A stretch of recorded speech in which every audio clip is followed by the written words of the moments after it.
lan bikum Ousmane Sonko fa këpp yelwaanu député Benno Bokk Yaakaar ya doon daane gouvernement am ba far ñoom la Sonko mujj daan fa ñoo fori new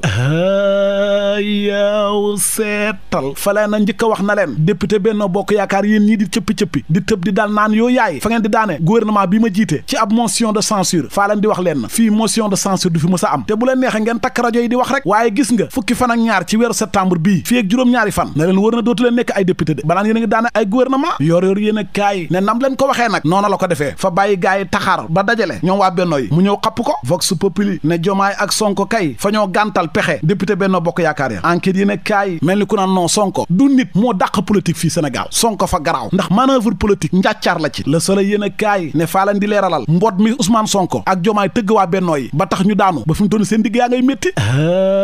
yow seetal xam nga Abdou Mbow Benno fa taxaw wax ne fay daane nguurug Ousmane Sonko gi léegi nag président Jomaay fa jël décret sàkku ci assemblée nationale ñu amal session extraordinaire alxamis bii ni ki tey ngir ñu amal déclaration politique générale bu njiitu jëwriñ yi ak yeneen yu ñu war a càmbar bés bi yéen a kaay ne président nag moom bëgg-bëggam boobu mooy prioritaire moom la ñu war a jiital ci bëgg-bëgg député Benno Bokk Yaakaar ci daane ab nguur moo tax waa Benno yi seen motion censure ba fay xaar fañ ko bloqué mën a tuta jàll faaw bu président bi pare te bii bala moo pare 12 septembre fay jot te su boobaa président fay tas assemblée nationale su ko defee député yi fari new gp yéen a kaay ne président Diomaye nag galgal bu mag ba la génnee kon roof ko gaañi l'observateur na ko ca njombaxtalu état bi moo xam l'évidence yéen a kaay na ko ca dékara bala l'observateur ne yëfi kay fa bett gaay ni ko Diomaye doxalee nii ba tax mu sowee Ousmane Sonko réew mi yéen a kaay ne président Diomaye fa fayu gi nag fa saf-sàpp bés bi yéen a kaay na ko article 84 la jël te mooy yéen a kaay ne Sonko ak Diomaye daay ay ndaanaan lañ fa ñoo sëlëm gaaña xamuñ sax fu ñu leen xaw fi mu toll nii député Benno yi fa ñoo jommi jaaxle ndax pexe amatut c'est fini intaha point acte yéen a kaay na Diomaye fa leen a nax duut leen fa ñu leen a daane ba sëlëm leen suuf direct news na fa mel ni dilatoire bi wiiri bi mooy mujj am ndam ci kaw gaañi source a yéen a kaay na jeex a gudde li ci gën a garaawati mooy président Diomaye fa dàq ka jiite woon au conseil ak ka jiite woon conseil économique muy Abdoulaye Daouda Diallo ak Aminata Mbengue Ndiaye wàccee na leen te loolu sañ-sañam la yoon moo ko xamay fa leen wax tas leen ko député yi bañ mu dàq ñu ko jiite ña fa doon liggéeyee nag ak seen ak ëllëg li ci kanam rawul ay gët lii yéen a kaay ne waaye léegi njiiti jëwri ni fay def déclaration politique générale am ngir mën a mucc ci motion de censure bi turbine yéen a kaay ne crise yu oyof yi tax nañu fàttee li gën a urgence fi mu toll nii Diomaye faray député Benno yi ngir sowee Sonko Ousmane Sonko mel ni ku naan leen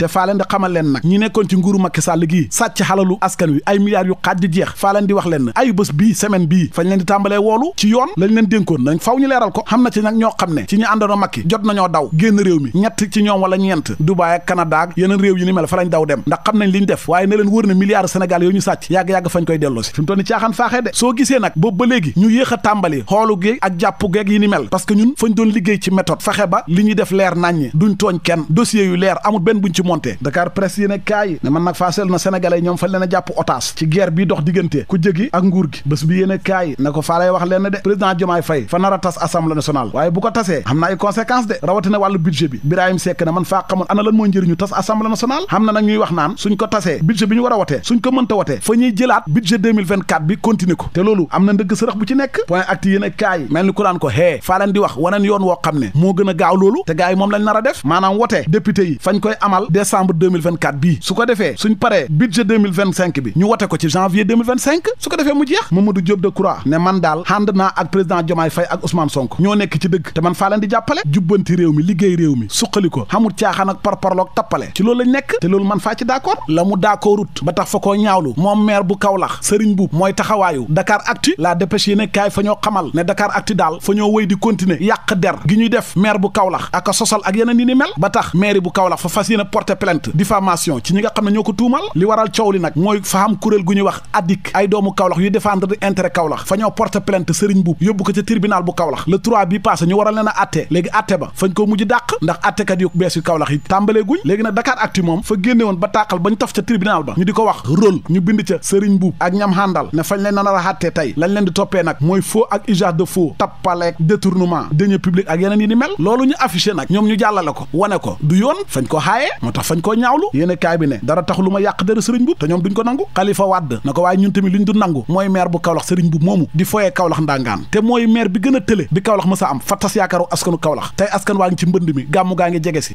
moom nekku ci dara lu may di jéem a jege nguur gi président Diomaye ak Sonko fa leen di neexal waaye faa leen di xamal na leen sëriñ bu du allié bu fiable de wóorut baax na kàddu Xalifa Wàdd ya ma nga ca antenne yéene kaay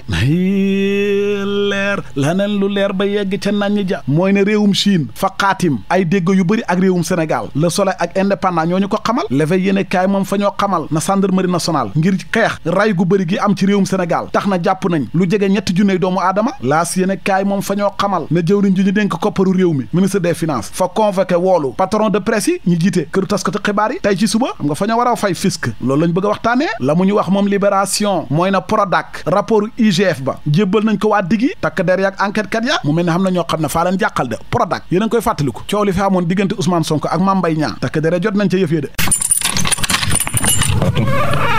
néegu tooxi doona ya bunt ba ubbeeku na benn xale bu góor daal fa jàpp ndayam ak baayam di leen dóor di leen mbuqi fa leen a dóor bañ tàlli ñaret xaw tut mu rey ndayam ak baayam léegi faa leen di wax lan moo tax mu dóor leen xale bu góor fa bëggoon benn xale bu jigéen léegi baayam ak yaayam jël xale bu jigéen boobu may ko rakkam bu góor rek xale bu góor bi ñëw ne ndayam ak baayam lan moo tax ngeen may kii sama rakk bu góor te xam ngeen ne man faa ko bëggoon ñu tàmbali koo leerala rek mu leen di rek tey ngeen dee fa leen a dóor a dóor a dóor ba ñuy bëgg a dee yëf yaa nga amee nag ca diwaanu Matam waa ma ne yow jigéen a tax ngay dóor sa ndey ak sa baay àdduna dana la dóor de maa la ko wax gis nga bala ngaa dee fa ngay torox gotteek wala kaana musiba naaru lay dal la ba pare nga dee xay xenu la li ngay bon jigéen fa koo jar nga dem takki keneen jikko ju bon ji moom la sa yaay ak sa baay xam ci yow ba tax mu nangu ñu la may xale bi ak ku dóor sa yaay ak sa baay bu la sa jabar tooñee noo koy def fa nga koy rey